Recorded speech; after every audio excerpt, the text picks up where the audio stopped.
Okay, just point at me when you're ready. Good evening, everybody. This is Gary Patterson, and this is our second in what I hope will be a series of live webinars, live right here from the D'Hennis ISD Library. So when you have live technology, please forgive me if there's any bad words or incorrect grammar, or I just doze off in the middle of our webcast. Forgive me. I want to thank everybody for tuning in tonight, whether you're tuning in with Facebook or listening on phone or on Zoom, or you catch it a little bit later. We'll record it and put it on YouTube. We appreciate it very much, and we appreciate your interest and your support. And we had very good participation last time, so that's what encouraged us to get back on as quick as we had, waiting on some information. I apologize. Probably a few days ago, we were still trying to gather information through today that I could share with you. So COVID has wreaked havoc on just about every phase of our lives right now, and so this is just a continuing effort on our part to keep you up to date in communication and information during this ever-changing environment. So we're going to cover a lot of ground tonight. I want to thank Sandra Sexton and BJ Rodriguez for assisting us with all the technical support so we can do this and keep our community and our parents updated. Now, I've had some email questions already in, and during the course of this meeting, you can email in a question to ssexton@DehennisISD.net, and we'll try to get them answered, and if we can't get them answered, then I will take your information and email you back. So tonight I'm going to talk to you about, I'm going to update you on some remote learners versus on-campus numbers, and update our campus practices and procedures as we look forward to starting school in just a couple weeks. I'm going to talk to you some more about transitioning back to school the week of October 24th in small groups. I want to share with you the latest from UIL regarding attendance at football and volleyball games. I'm going to talk to you about our ticket process for volleyball and football, some rule changes in both of those sports. I'm going to give you some updated information about our football and volleyball schedules, in and out of town visitors. I'm going to talk about our junior high program a little bit, come talk about concessions and bathrooms and masks. And I've got some information on band and cheerleader information that we'll share as well. And then if we have any time left, we'll take and try to answer some questions. So like I said, we got a full slate, so let's get started. The first week of school, I believe I may have mentioned to you at our last webcast that the state is giving us attendance waivers for the first week or two. Schools may need longer, some shorter. We're going to take that first week and take those attendance waivers and use them as what we're calling a flex schedule or a transition week. Now, your principal will be sending you detailed information about what we're going to do this during that flex week, but I wanted to share just so you'll have an idea of what we're going to be looking at. For example, on elementary, on August 24th, on Monday, a first day of instruction, the elementary school will have in their remote learners. Now, parents with remote learners, whether it's elementary or the secondary school, we will have an orientation for you during that transition week, and that's going to be required attendance. So you will be the remote learners will be the only students on campus that day, and that we will work through an orientation to try to make your transition from on campus to remote have the biggest chance of success we can possibly have. So we'll be going through an orientation that day with the remote learners at the elementary school. And then on August 25th, the 4th and 5th grade will come and work through a day. On the 26th, the 4th and 5th will still be here, and the 2nd and 3rd will come in. On the 27th, the 4th and 5th will be here, 2nd and 3rd will be here, but we'll introduce pre-K, K, and first. And you don't have to try to remember all that or write it down real fast. Again, our principals will be sending you that information in detail. On the 24th, at the high school and junior high, on the 24th, the 11th and 12th graders will be in. On the 25th, 7th, 8th, and 10th. On the 26th, the 6th and 9th grade will be here. And then on Thursday, the 27th, all of our remote learners will be in at this junior high and high school. Now, what we'll do with these groups during that week is they'll rotate in through the library. Ms. Sexton will help them get all their technology questions and issues settled and ready to go. We'll get our updated badges. The students will visit with myself and the principals, and they'll move through an abbreviated schedule with abbreviated class schedule where they will spend a few minutes with each and every one of their teachers, setting and receiving the clear expectations from the teacher on the different learning environment that we're going to have this year. We'll get clear directives on different policies during the year regarding the cafeteria, the library, distancing in the classroom, our mask policies and procedures, restroom policies, what we're going to do to mitigate large groups in passing periods, and so forth. So let's spend a minute and just talk about the masking. All of our students in D'Hanis and all of our staff will be required to wear face coverings all the time. Of course, you'll be allowed to bring your own as long as they meet the standards of covering your mouth and your nose. We have plenty of extra masks that the state has sent us for those students who don't have masks. Shields are appropriate as well. Some students have already reached out, and if they have asthma, they were asking the question, could they wear a shield if they had one instead of a mask, and the answer to that is yes, that will be appropriate. We have shields that have been delivered by the state. We have the appropriate number of shields, I'm sure, for any student that would want one. Now, these are major changes for everybody, and you've seen and I've seen that there have been some people across our state and nation that don't believe in wearing the mask. We don't have a choice in the matter. It's law that our students and our staff at this time wear masks all the time that they're on campus, and visitors as well to ball games or whatever the case might be.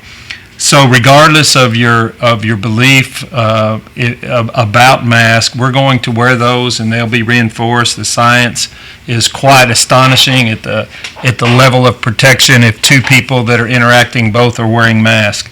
So it's a protection and a safety device for not only our students but also our staff. And so it's going to take some getting used to. There's no question about that. But we will be working into that, and so everybody will get comfortable with that, I hope. So I've purchased several masks, different types, trying to get really comfortable with the mask, and I think that may be the same thing that you might want to do with your child. If you have a couple different styles or something soft, we will provide those if you don't have one, but feel free to send your child to school with a mask if they're comfortable or they like it. There's different people that are different. I've seen different D'Hanis face masks if you're interested in that as well. So there's different things out there, and I would just encourage you to go through some of those with your child. What's comfortable, what do they like, so when they come to school it won't be something just brand new. We're also going to work on proper distancing, of course, in our classroom cafeteria.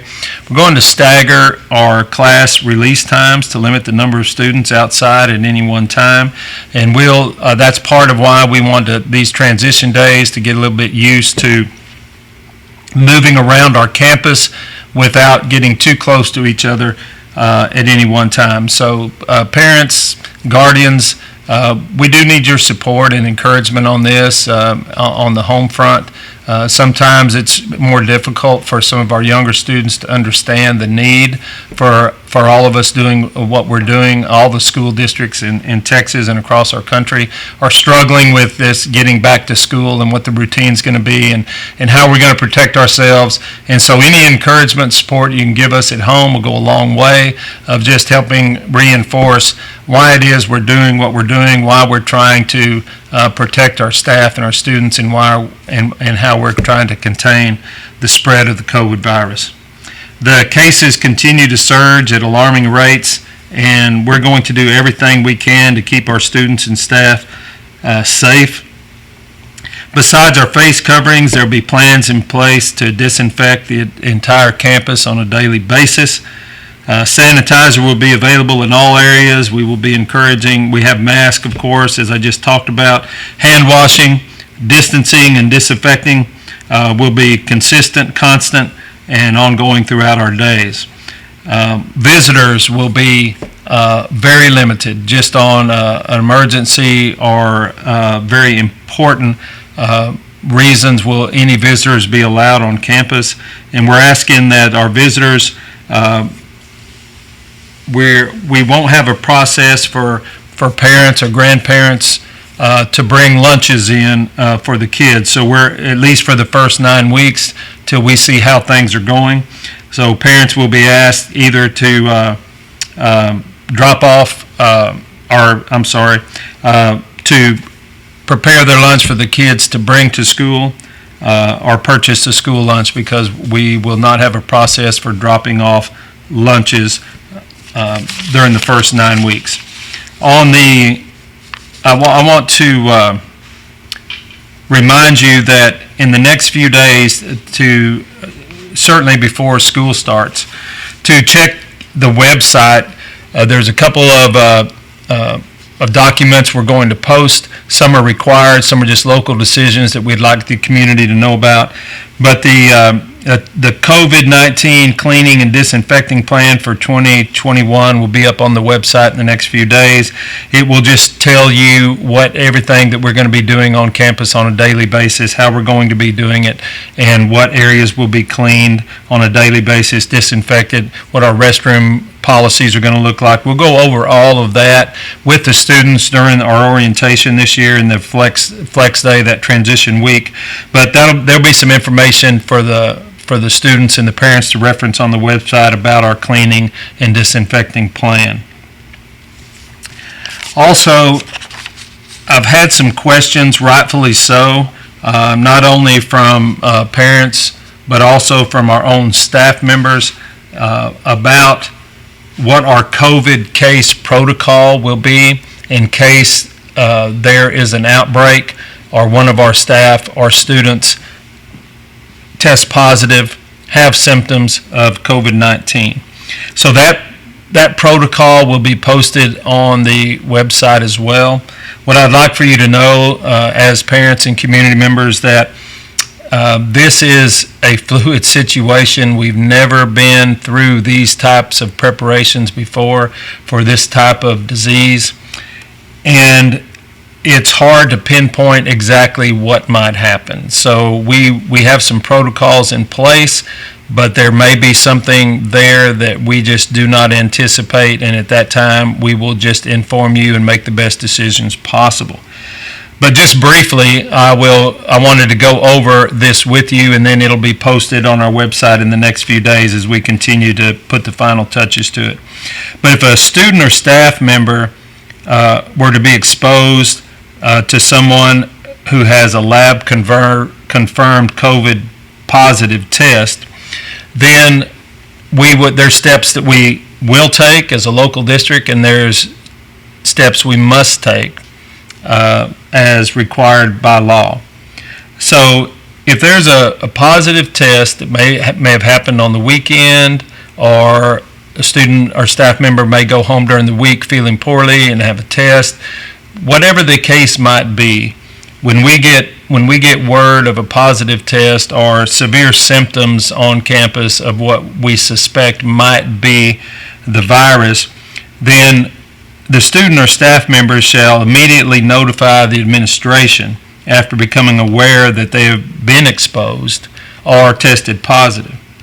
And then the administration will attempt to do contact tracing the best we can, and we'll have someone designated to help the administration to do as much contact tracing as we can, as quick as we can, and see where that person has been on campus and off campus over the last 24, 48 hours, and then make arrangements to notify all persons possible that have been in contact with the infected person. then that at the same time, that person who is showing severe symptoms, or if we receive word there was a positive test and that person might be on campus, that person will be isolated immediately, and we will make arrangements to get them home or to the doctor.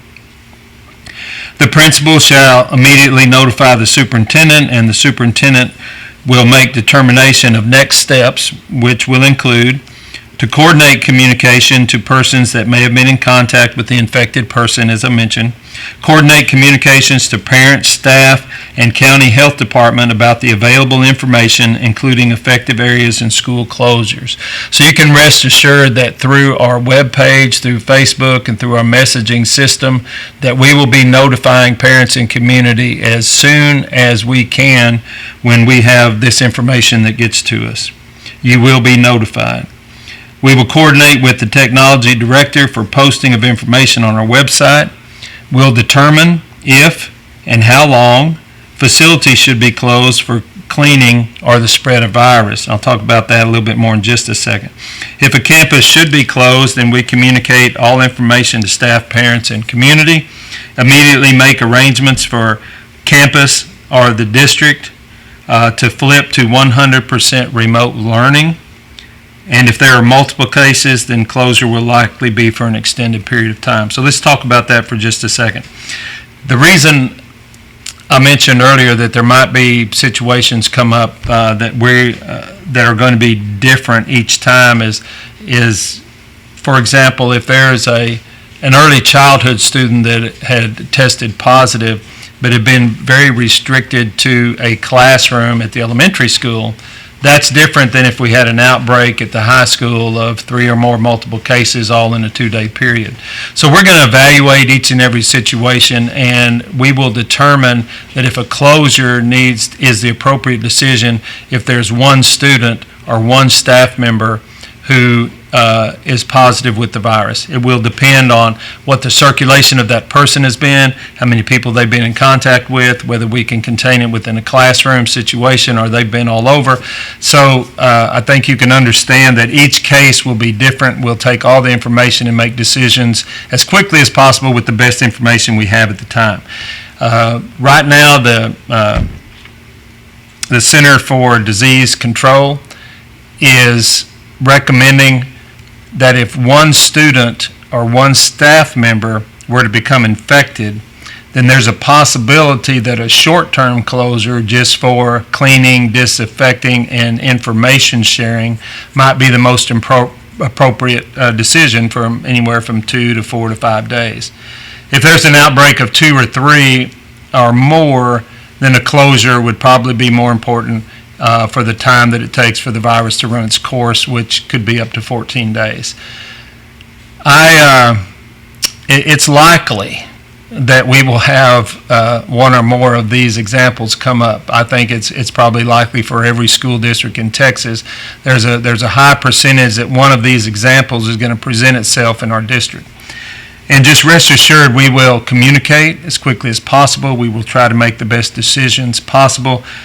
And we don't want to close any longer than we have to, but we'll just have to wait and see what the situation is and make determination at that time. Then the symptoms, you probably know as well as I do what the symptoms to look for. That'll be posted with this document as well. We have ordered many laser immediate thermometer that will give us the temperature of staff. Our students, our county is actually working on getting us a body temperature scan to share with the county's working for all schools in the county to get one of those screening devices. That'll help, but if we'll be taking temperatures, we have students and staff coming up we have our coaches and athletes coming up for summer workouts. Our coaches take their temperature. Coach Kraft, we have a thermometer for them in the athletic department. He takes the coaches' temperatures every morning. He takes the athletes' temperatures every morning. and we had a couple of kids that had a little higher today, but it's because they've been outside in the heat, and when they came in and sat down for a moment, we took their temperature again, they'd cooled down. So we're starting to monitor that already, but we'll be monitoring the temperature and other some of these other issues.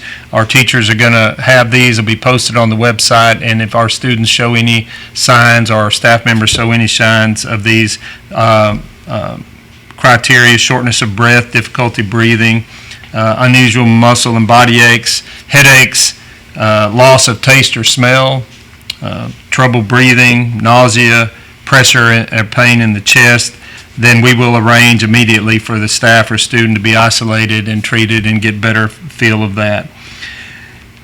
And then, of course, you have to go into a phase 2, if you will. If we have a case, which I hope we don't, but if we do, whether it's one student or multiple students, then we have to determine the length of closure to be determined and communicated, any extracurricular activities that need to be postponed, changed, or canceled, field trips, performances, changed or canceled, communication with and updates to parents and community through school messenger, website, and emails. Cleaning, disinfecting protocols will kick into place, and then, of course, other screening measures.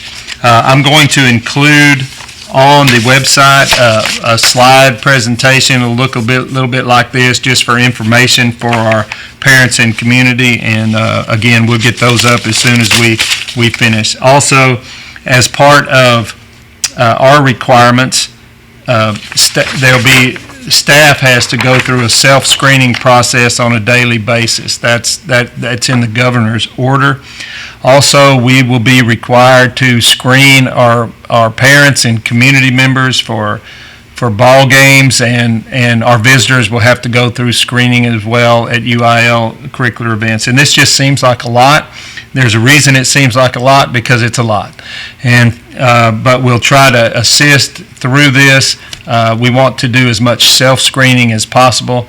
We have an honest community here, and I know they don't want to put anybody at jeopardy or risk. So we're going to try to work out a process where you can self-screen and somehow convey that to our officials at the games, officials meaning administrators, ticket takers, that you have done that and that you are symptom-free as you come. But the screening process for staff, for students, and for visitors is just going to become part of our everyday life for a while. So, with that being said, let's move on.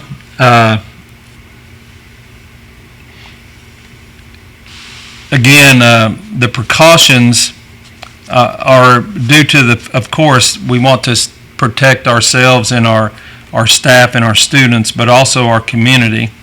And so we'll talk about athletics, band, and cheer. There's been, a lot of questions because there's a lot of interest. We love our extracurricular activities, and most of our students here at the junior high and high school level are involved in something, and I think that's what makes the Hennis a special place. Part of what it makes it a special place, because so many students are involved in, whether it's athletics or band or FFA or cheer or academics or one-act play, whatever it might be. And so this year is just going to be different, totally different, and that's just the way that the situation that we find ourselves in. So the more understanding and the more communication and the more patience and flexibility we all have, it'll be a little bit easier to get through this unpredictable fall semester. But as far as athletics are concerned, let's talk about volleyball first.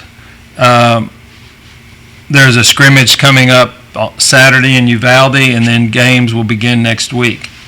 Now, we have a lot of restrictions on our UIL events this year, and that is something that we don't like. None of y'all are going to like. Our visitors won't like them. But I want to continue to try to focus on the positive parts of this, because there was a time not too long ago that these programs were in jeopardy of not having a season at all. and that still could happen based on what the virus does over the next few weeks. So we're going to focus on the positive, and the positives is, as of now, our students at the junior high and high school level are going to be able to at least participate and compete with their teammates, their classmates, and their coaches in these programs. We have to be cognizant of the fact, though, that anything can change with very, very little time prior notice.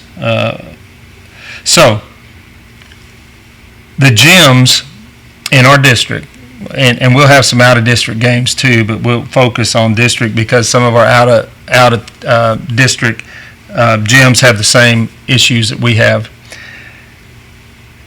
Or whether it's football or volleyball or contest, must operate at only 50% of capacity. So that means that our gym for volleyball games, we can only have 50% of what our stands capacity is. Now, there's a couple other restrictions that I need you to understand that go along with that. It's not quite that easy. You have to leave every other bleacher or every other row vacant. We'll have plenty of signage, but if we have parents and visitors and fans sit on row 1, then row 2's got to be empty. Sit on row 3, row 4's got to be empty, and so on. You get the picture. Also, in addition to every other row being vacant, any groups outside your immediate family must be distanced by 6 feet. And so when you take 50% of the capacity and then take every other row out and then distance groups for 6 feet, there's not much room left. And we're doing the best we can, I assure you, but that's going to be an issue for us. All fans that are every adult in the building, whether that's administration, concession worker, ticket taker, or our fans and our coaches, have to wear masks at all time. That's just part of our new world right now. And hopefully, in time, with the vaccination and as this virus subsides, those restrictions will be lifted, hopefully, at some point. But right now, that's just the way it is, and we need to try to, if we don't like it, try to understand the reasoning behind it and support everyone in our efforts to comply with the law and the rules at these games.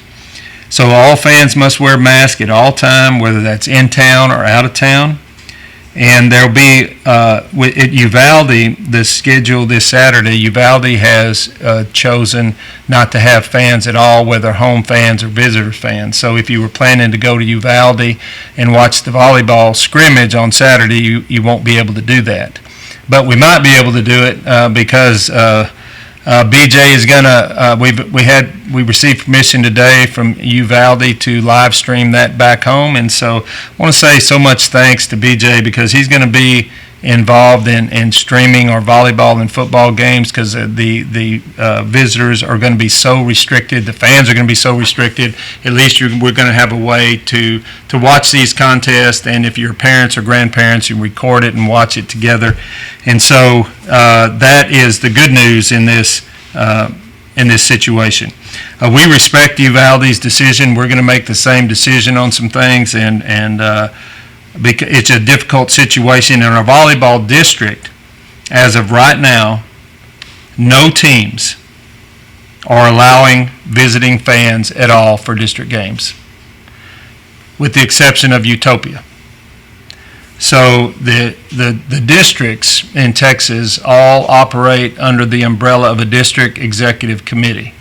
Now, the district executive committee is made up of the superintendents from each of the districts in that UIL district.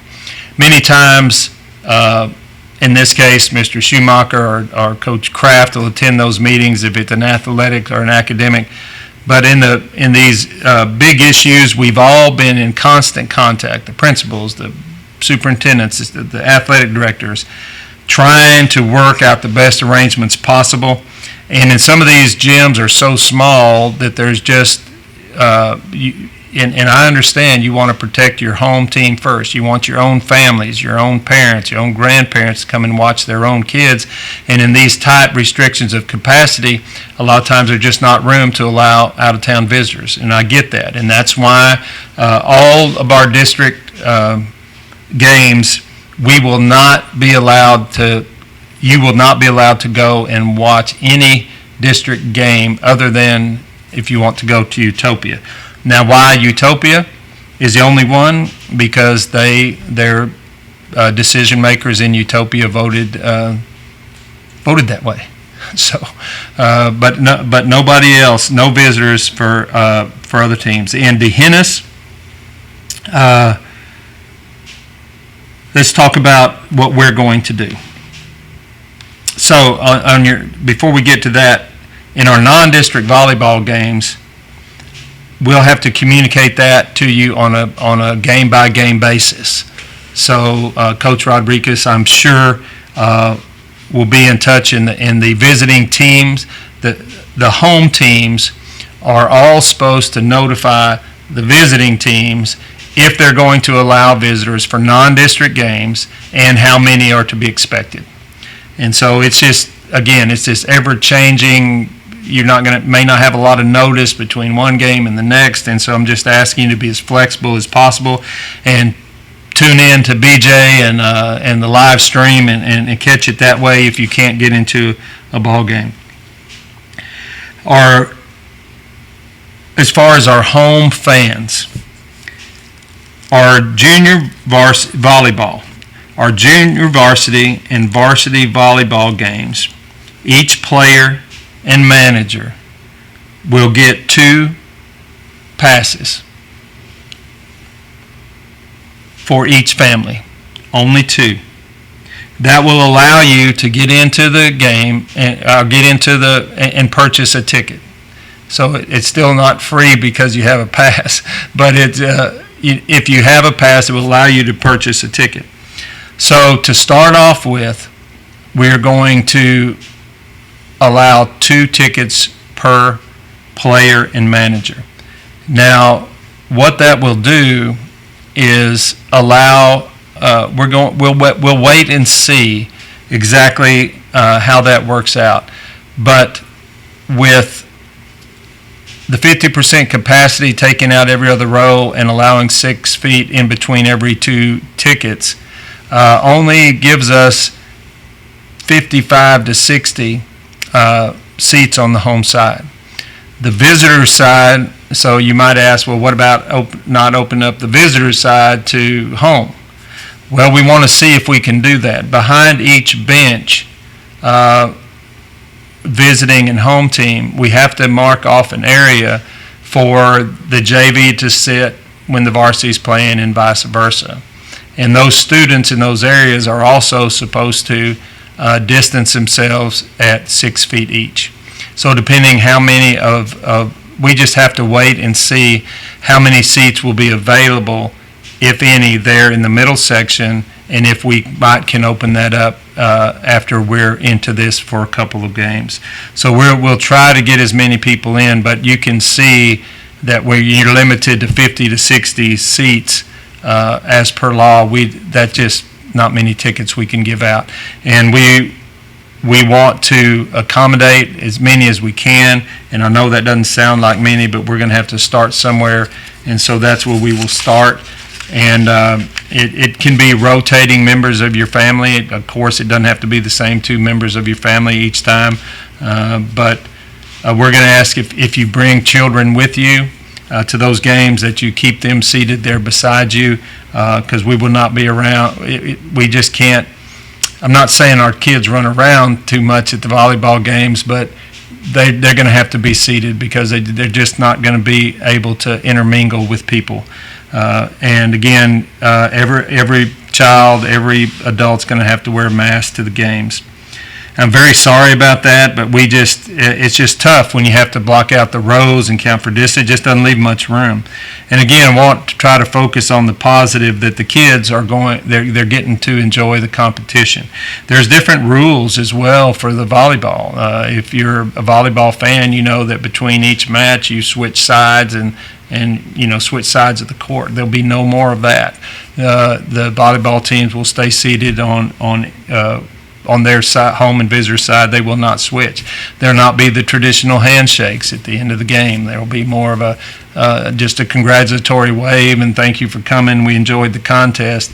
But just those little things, it's just a different culture, a different world that we'll all be able to make it through and survive all of this. It's just different right now. That's all I keep saying. I know I say that a lot, but it just is.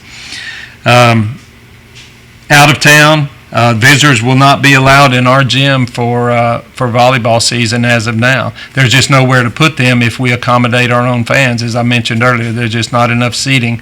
So we joined in with the rest of our teams in our district in supporting that vote.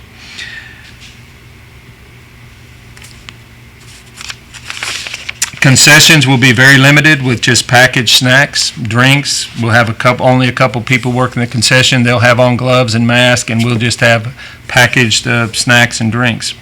Social distancing will be enforced at the counter of the concession stand. We'll have, if you've gone to a grocery store lately or Walmart, HEB, you'll see markers on the floor to please practice distance this much. We'll have some of those markers that will be there in the concession areas as well as in the bathrooms.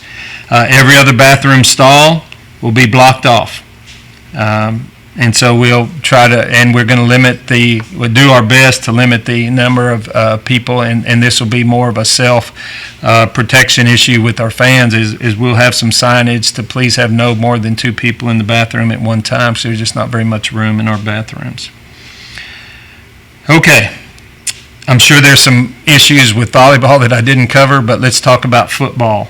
And then if you have a volleyball question, maybe you can email that in to Miss Sexton right now while we're thinking about it. The junior high football team will play district games only. And Coach Kraft, if he doesn't have that schedule posted already, then he will be posting it soon. So instead of the junior high playing 8 to 10 games, they'll play 5 district games. And that schedule, like I say, it's probably already done. It may already be up. The varsity, again, the district executive committee voted unanimously to play district games only with 1 extra pre-district game. So instead of having a full 10-game schedule that most of us are used to our entire careers, we'll be playing 6 games this year. Our first game will be on September 12th. Then we will have an open date and open district on September 26th. Now, the schedule, when it comes out, you will notice there will be some weeks spread out within the season to make the 6-week season. There'll be 1 or 2 games and then an open date, and 1 or 2 games and then an open date. And if you think, well, why are we doing that? We're doing that for COVID purposes. The discussion with superintendents and athletic directors and principals have been, and the UIL, has been that if there's a COVID outbreak on one team, you may not know that till Wednesday or Thursday before the game on Friday and Saturday. And so that game would have to be canceled or postponed. By having a common open date 2 or 3 times within the season allows us a better opportunity to make up those games. So it's complicated. There's a formula worked out with the UIL that if a team has to cancel or postpone a game because of a COVID outbreak, they have a chance to make up that game at the next common open date.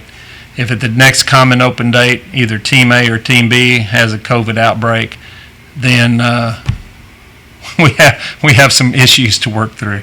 But it's not unlikely that we'll have to deal with some of that in volleyball and football as we move through the season. Home games. Right now we have 4 home games and 2 out-of-town games for football. Our home games, like volleyball, have to be at 50% capacity of what our stands are. Now our stands on the home side and our stands on the visitor side are different capacity, of course. And so again, when we take out every other row, distance families, it just does not leave much seating on the home side and certainly not on the visitor side. So to begin the season, each player, manager, each band member, and each cheerleader will receive 3 passes for their family to each of the 4 home games. Now, if children come with their parents, that will be one of your passes, but the children must be seated in the stands with their parents. We have some, or last year, my first year here, of course, there's some activity where students are down playing with each other down behind the band or whatever, just having a good time. We will not be able to do that this year, and so the kids that come to the game, elementary, junior high age, then they will need to be seated with their parents. So if our football team and our band members, and our band is quite a bit larger this year, and we're very, very happy with that. But by the time all of our football players, all of our band members, and all of our cheerleaders have 3 family passes, that takes up most of our seating on the home side. And so we're going to start with that process. And we will see and we'll monitor at the very first game. And if it turns out that we have completely miscalculated everything, or maybe some parents just for whatever reason, illness or travel or military or whatever, they can't use their passes, maybe those can be redistributed. I don't know. We will look at everything possible to get as many family members into the contest as we can. But that's the way we will start out the year. And again, BJ had been kind enough that we will be live streaming those games as well. And so we will just go into it that first game and see how it goes. We're not going to say anything is just etched in concrete because we want to be flexible as we move through the season. So we will try that for our home games. Now, our out-of-town games, visitors are going to be allowed at all of our football contests in district, but we will have the same limitations. On our visitor side, it's going to be approximately 100 seats. So if we just use that as an example, I know probably some of our opponents that we play might be a little larger, some might even be smaller. But the visiting team will notify us of how many visitors fan tickets will be available for that week. So at the first of the week, let's just use that 100 number. If we were traveling to a district game and we had 100 tickets, what we will do is offer those tickets on, say, Monday, Tuesday, or Wednesday, possibly, to our own parents. And then they will be limited to the same 2 or 3, depending on the size of the visiting stadium. And then those unused tickets that week, then we will have a day where they can go on sale to the general student body and to the general public. So again, this is all new, but that's the process that we'll take for the first out-of-town game, and just see how that works, see how many families are interested in going, see how many fans we're going to be allowed to go to the out-of-town games, and then we'll have those tickets available for our parents first, and then for the general public after that. The band will not be traveling to the out-of-town games. That's a tough decision, and I know they want to. Some of the stands do not have large visitor sections at all, and by the time we would get our band there and get them spread out 6 feet apart, they would take up most of the majority of the seats that we're going to reserve best we can for our parents and families. So the band will not be traveling. And the reason, you might say, well, why at home games are football parents getting 3 tickets per family, while volleyball gets 2. Well, it's the sheer number of seats available, where if we were able to give 3 or 4 in our gym, we had a large gym that set several thousand, it wouldn't be a problem to give each family 5 tickets. But it's the sheer number of the small seating capacity versus the larger seating capacity in our football stadium. So that's the reason for the difference in tickets. So we'll have a process. It'll be worked out. None of us really want that process, but again, we'd like to focus on our students and their hopefully have an opportunity to compete during a season, even though it's not going to look like any season that we've been through before. There's been some cheerleader questions from the parents and some of our cheerleaders, rightfully so. There's some important issues there as well. Some of our district teams may not allow our cheerleaders to participate at their games. There's some restrictions about what the cheerleaders, how close the cheerleaders can be to the football team and to the band and the fans. And this sounds like something out of some disaster movie, which it may turn out to be before it's all over. But it's just, if we can just try to understand what the UIL is trying to do, and that's to mitigate the spread. And so when we're trying to restrict the amount of groups getting together and interacting, which is what we're responsible for at school in these activities, you tend to understand a little bit better. But the district executive committee voted or discussed, and we agreed that cheerleaders would not be allowed on the fields of visiting teams unless that field had a track. And we only have 2 out-of-town games, and I believe one team, if I understand it right, one team, La Pryor, has a track around their field, and Sabinal does not. And so we'll just have to work that out with our cheerleaders. We want them to be able to go, and they're a big part of our culture and a big part of our spirit at these games, and we want them to go and be able to go, and we'll just take that. We'll see what Sabinal is going to allow, try to work out something there and see what we can do there, and then we'll make the appropriate changes here at our own stadium that we need to. We're going to have to move the cheerleaders around, may have to spread out the band a little bit more. So we just have some things to work out the closer we get to that. But the cheerleaders cannot travel the way they've been traveling because they've been traveling in a SUV with our cheerleading director, and we will not be able to do that due to the close proximity of having 6 or 8 girls and the cheer sponsor in one of our SUVs.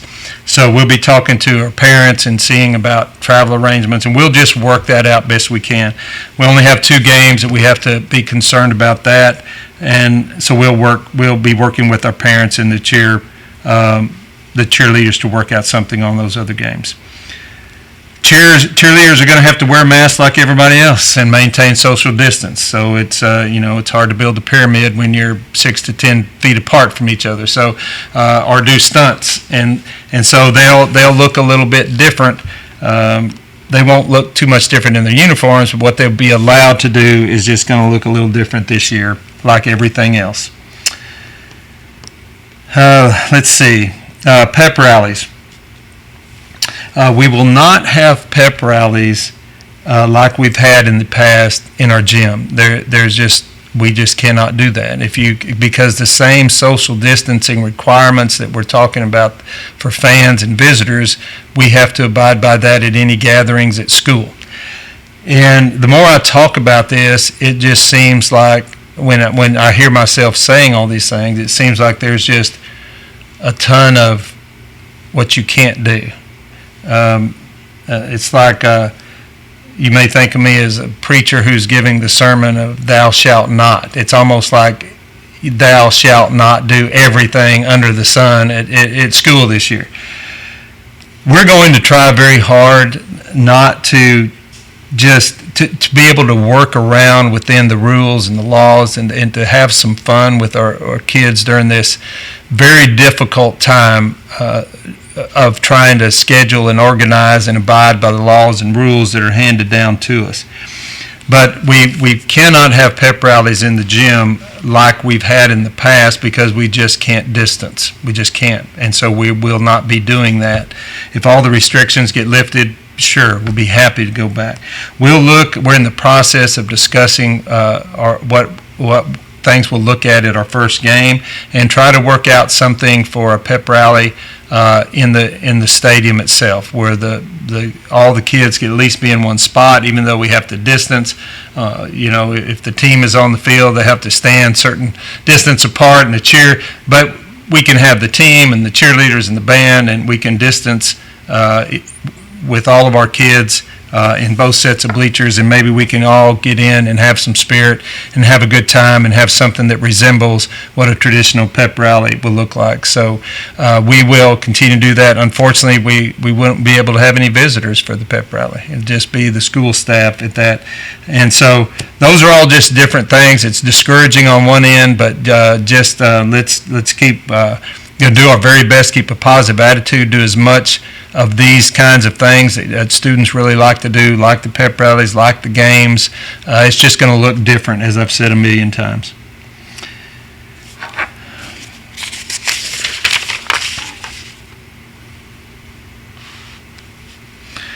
And just a reminder that if our school or any of the opposing schools we're going to play in volleyball or football, or as we get into the spring, it's going to be the same thing with softball and baseball and tennis matches and golf tournaments and everything else, that if our students or our opposing students have an issue with COVID, those games will be canceled.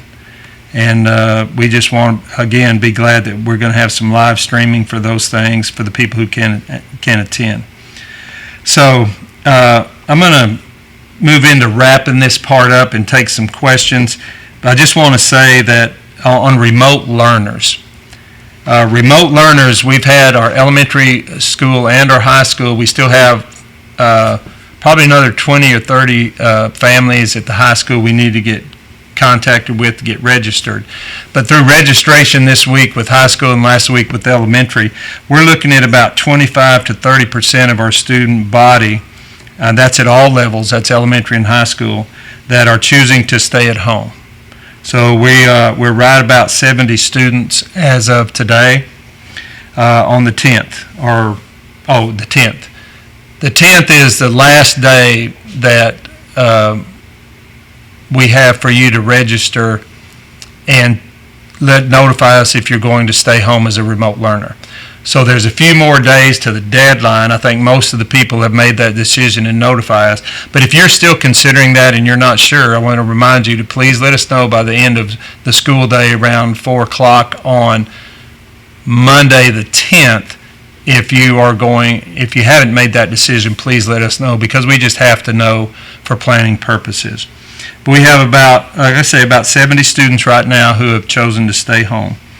The high school and junior high remote learners will be eligible for all UIL academic and band participation and competition.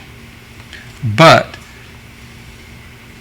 if you're a remote learner, you will not be able to attend any on-campus practice. For example, if you're a remote learner and you want to be in the band, then you will have to come to the after-school practices that the band has. You will not be able to come during the day to their period, being a remote. But we are going to allow UIL academic and music band competition, one-act play, all those kids to be eligible to participate.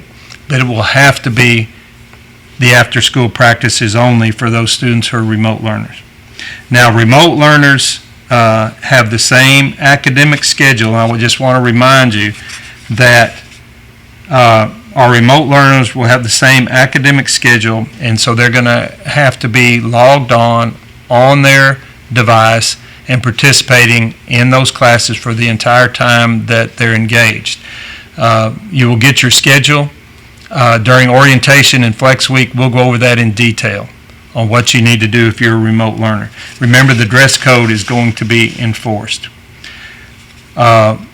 We've had a change in our remote learners about being able to participate in UIL athletics.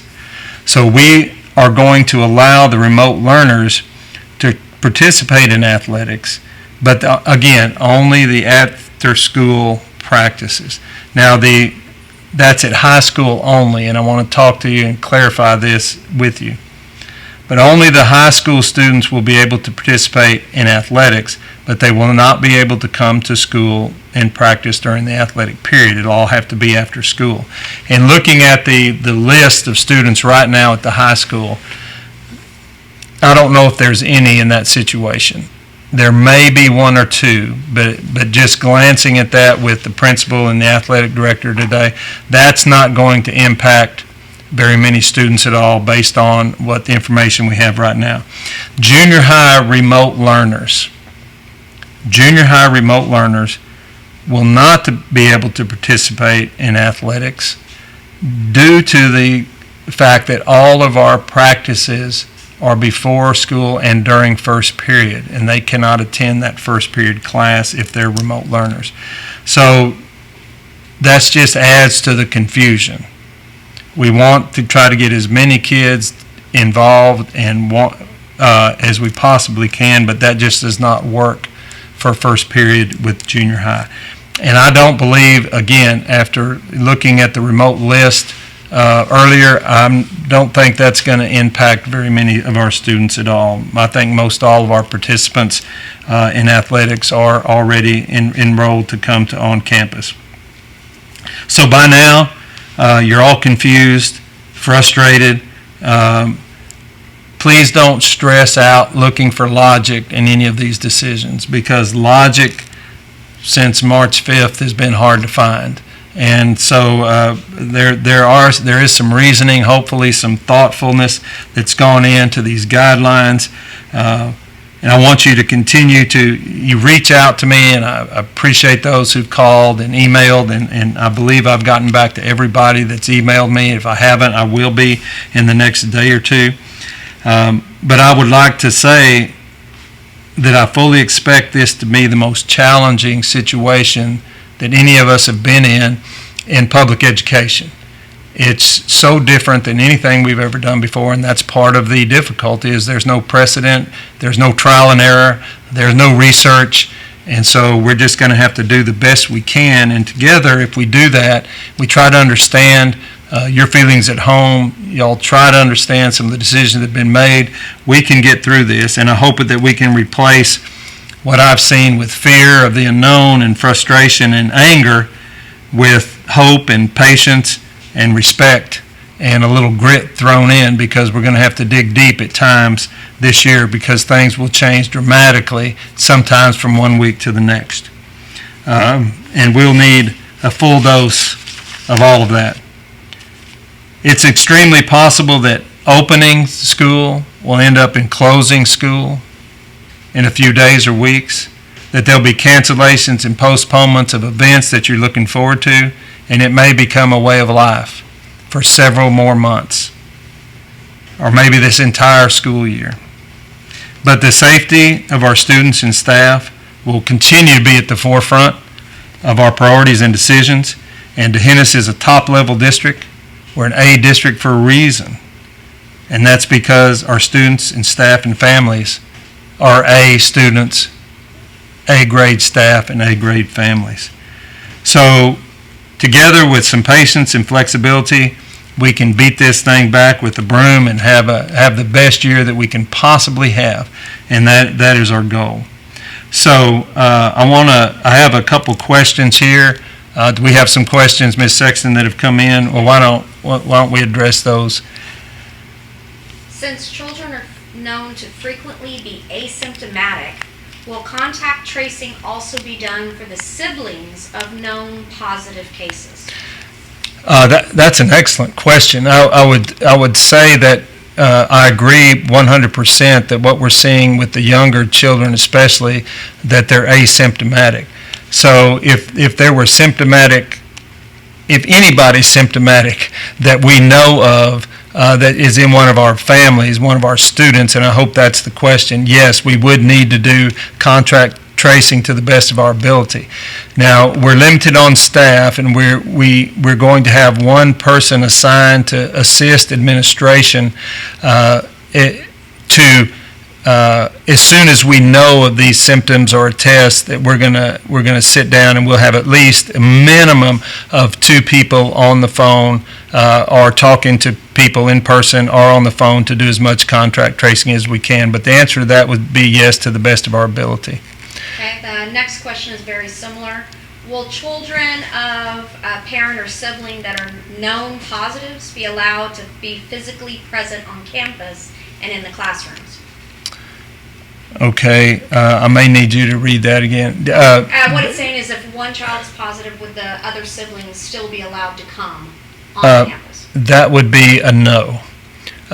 We would, now there may be some exceptions, but if I understand the question, that if a student is positive and their sibling is not showing signs or not testing positive, would they be able to come to school? Is that the question? That is the answer. Or if the parents were positive, can the kids still come? No, in the immediate family, if there's a known outbreak in the immediate family, then we will be asking, most likely, unless there's some exception I'm not thinking about, most likely all of those siblings would need to stay for the 14-day period and participate in remote learning at that time.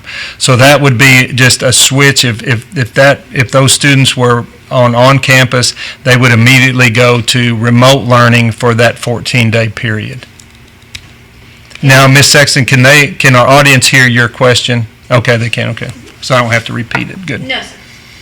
If school gets shut down because of an outbreak, will students who have been coming face-to-face be issued computers to use at home for the remote instruction during the closure? Okay, again, I really appreciate these questions. They're very on target and very relevant. The answer to that is yes, that students are going to be issued devices regardless, and then if we have to flip to remote learning, then every student will have a device, and if we have to flip to 100% remote learning, then the answer to that is yes, they will have their own device. They will not be having to have a tug-of-war over the one laptop that's in the house. They will have their own device. Thank you for the question. If students ride the bus to or from school, will there be any changes in routes or times? Great question. Again, Monday the 10th is, as I mentioned just a few minutes ago, is the last day for parents to notify us about the remote learning.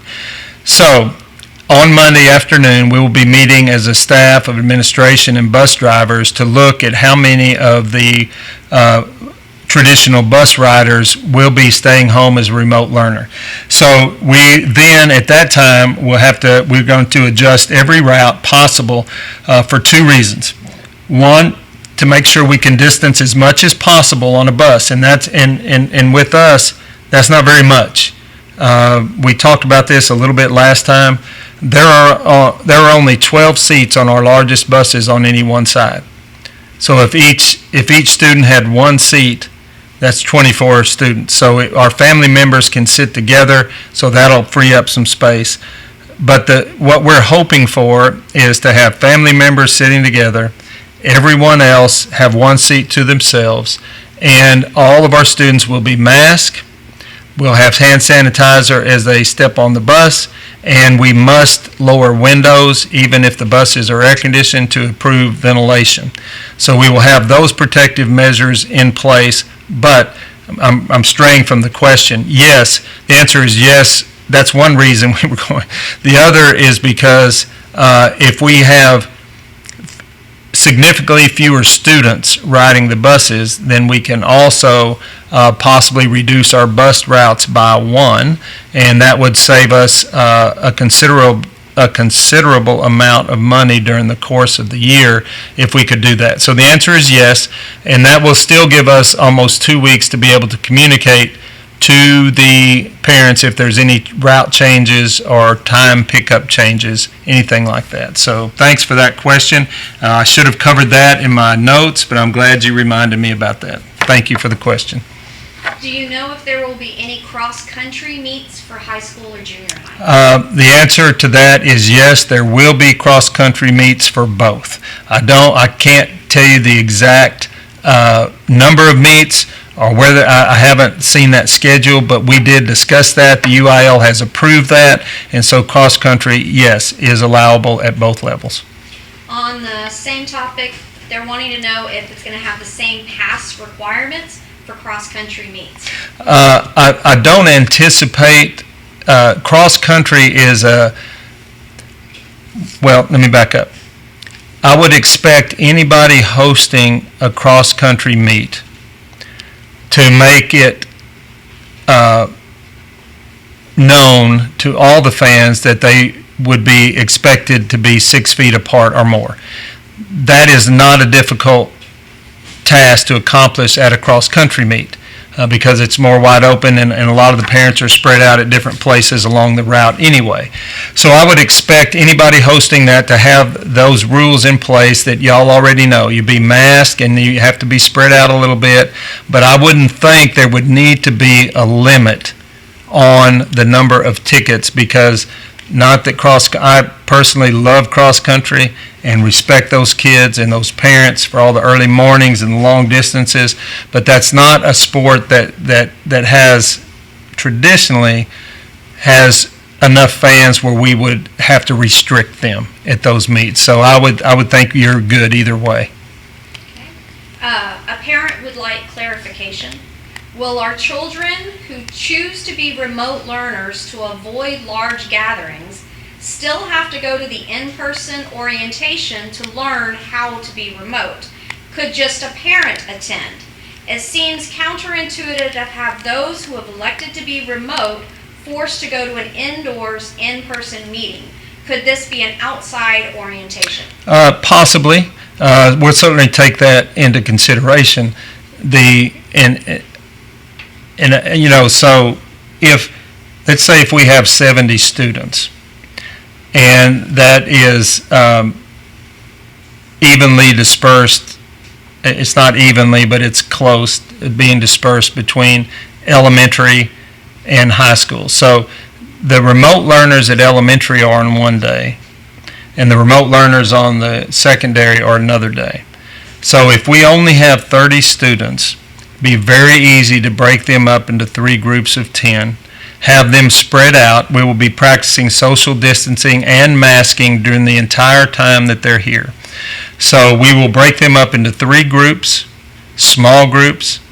They must have masks. We'll make sure that they're distanced, but there is so much information instructionally that they need, and also policies and procedures that will still impact them from school at home. We really feel like we need to get them in front of their teacher, make sure that all their devices are in sync with everything that Ms. Sexton, so we're not having any, we need to make sure there's connectivity issues are good, the device is operating right, it's all synced appropriately, they have the right numbers, they have the expectations of each and every one of their teachers.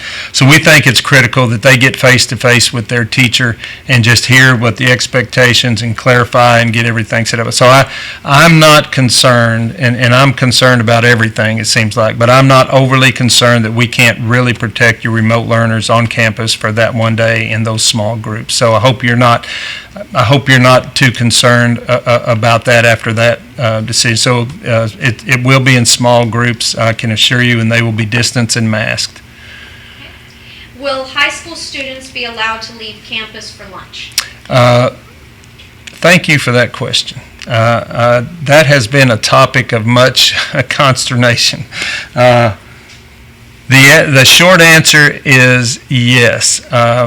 The discussion is there's a very good reason, in my opinion, to close campus for lunch. We decided as a group, including the a discussion with the Board of Trustees, teachers, administrators, that this year is going back to how much they can't do, how much has been restricted, whether it's movements within campus or having to wear a mask or not having full schedules and not having their families come to games and restricting things like pep rallies and all of those things that our students have not, that they've never been faced with before, that makes school fun. That makes it enjoyable, your socialization, your gatherings with friends, you're doing these things, and so much of that has been restricted that the decision was made that we have enough trust in our high school students that they will take this privilege of having an open campus, which many schools have restricted that in our area. And they will handle it the right way.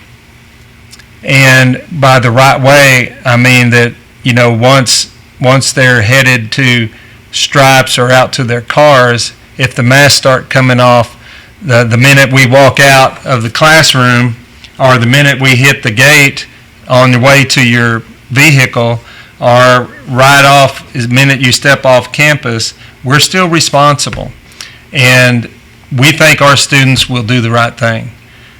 But in case they won't or don't, then we will have to look at restricting that privilege. But we have faith in our students that they'll abide by the rules and keep their mask on until they get home. And some people disagree with me on that, but we're gonna think that that's going to happen for the best. And I think that our students we'll go over that in orientation in detail. If they can take care of business and follow some simple rules till they get home or till they're eating lunch, then we'll continue to let them have that privilege. And I think they will. We'll hope so. Is there a way for parents of cheerleaders to come to the pep rally since it's their event? Well, let's think about that. I'm probably not ready to answer that because at this point I haven't thought about that. We just started talking about pep rallies today, and I wanted to make sure that it'd be hard to handle. It'd be hard to approve if the cheerleaders' parents came. See, band is not able to travel to the out-of-town games. So band parents might want to come and see their kids perform in the band and so forth. And that might or would create a problem with too many people. So let's take that under consideration, think about that, and probably not ready to answer that right now. A parent is wanting clarification that the pep rallies are going to be moved to the football Well, let's stadium. let's clarify pep rallies to pep rally. Our first game, we need to see if we can work and everybody's going to cooperate and we can actually organize it and stay within our rules and guidelines, which we think we can. So if that goes well, there'll be additional pep rallies. So right now, let's have a pep rally in the stadium for the first game in the morning, and we'll see how the logistics all play out. And what'd you say? If pep rallies, say that again. The last part of that. They wanted to make sure that it was being moved to the football. Yes. We cannot have pep rallies in the gym because we just are not able. We'd have to leave our elementary school completely out of that equation. And when you gather your team and the band and the cheerleaders, take them out of the stands, there's not much left, and there's nobody to cheer to. And so I think that the venue outside is the best venue to try under these restrictions. So yes, stadium. Can the remote learner orientation be done before school starts? The remote? The remote learner training, can it be done before the first day of instruction? No, not with our current schedule. That's all the questions I have. We have some coming in from Facebook. Will there be summer band practice? Yes. Mr. Castro will be getting out information about the different times and the different groups. But yes, I do believe there will be band practice before school starts. As of right now, that's all of our questions. Okay, I've got a couple of quick ones and then we'll wrap up. I have a question about out-of-town trips. I'm assuming the volleyball trips that I mentioned, where other schools are not allowing parents to attend, and what happens if a situation where an athlete has an injury and there's not a parent there to tend to them or maybe bring them home. Will there be any, is there any talk about having an extra person with a vehicle, a school person, in case that student needed attention? The home schools are aware of this situation, meaning the administration, and are prepared to assist in any way possible, like they would anyway, even if we hadn't talked about it. So the issue right now is whether or not we need a vehicle, another person to go in case a student is injured. If it was a very serious injury, then an ambulance would be called, of course, and they would be transported to the hospital. If it's a minor injury, an ankle or a knee sprain or a hand sprain, something like that, then that student would probably be fine to be tended to and then ride back on the bus. If it's something that falls in the middle where student needs to be transported, we will talk about that to see if there's a need between the superintendents and the athletic directors of each school, the head coaches, and if we feel like there's a reason for additional vehicles and additional personnel for the possible injuries, we can certainly arrange for that to happen. But I'm glad you brought it up, and I appreciate the question, and we'll make sure that gets addressed. The last question I have is if a child is, and I don't know if this is a special needs child or not, but it said the parent is asking, will a teacher or aide be allowed to physically help my child if needed? If they need some help and they're called upon, will they be able to go and do physical activities like tie their shoe, help them open something at lunch or in the classroom, or give comfort in time of distress? I'm assuming maybe a comforting hug or something like that. The short answer to that is, of course, if a student, we're a school and there's just some things that we're obligated to do, regardless of the situation we find ourselves in. And I would not hesitate to say if there's any child that is in need, whether it's a special needs child or not, that needs comforting or needs help with their shoes or with their books or with some other difficulty, there will be more than enough adults ready to go and assist that child to help them in any way we can. So with I that, actually had one more late question. Okay, hope it's an easy one. Are there any precautions or considerations to address for kids of healthcare workers that may potentially care for a COVID positive patient? Okay, we may need to go over that again. I'm guessing that and correct me if I'm wrong, Ms. Sexton, the question revolves around possibly a healthcare worker, like a nurse in a hospital, around COVID patients. Are there any precautions about their children coming to school? Correct. I don't know the processes for the healthcare workers. I mean, the process for the healthcare workers, but I believe that if you're in a high-risk healthcare profession, then you are tested on a regular basis. So you won't spread, so you wouldn't be able to spread that to other patients or to the injured or the sick. So I'm going to assume that they're on a regular testing basis. So as long as they are complying with their testing requirements, as long as they are not testing positive, not showing symptoms, then there's probably not any reason to restrict those students from coming to school, if that's what you mean by precautions. I think that the professionals in that industry are probably, well, they're extremely cognizant of the fact that they could be spreading something to their family if they work in that environment. So the ones that I have talked to, and there are not many of them, but I don't know if there's any other precautions that need to be made other than we make sure that they're on a regular testing basis and that they are watching their children and making sure that they're not symptomatic before they come to school. So that's a very good question and a complicated one that we'll continue to keep an eye on. I appreciate that question. One more question. Will junior high students be carrying their books all day on campus? Yes. Now that I know that parents, when they hear that, that's about the locker situation. In our school, just like any other school, I want you to think about a passing period in a hallway when there's double stack lockers.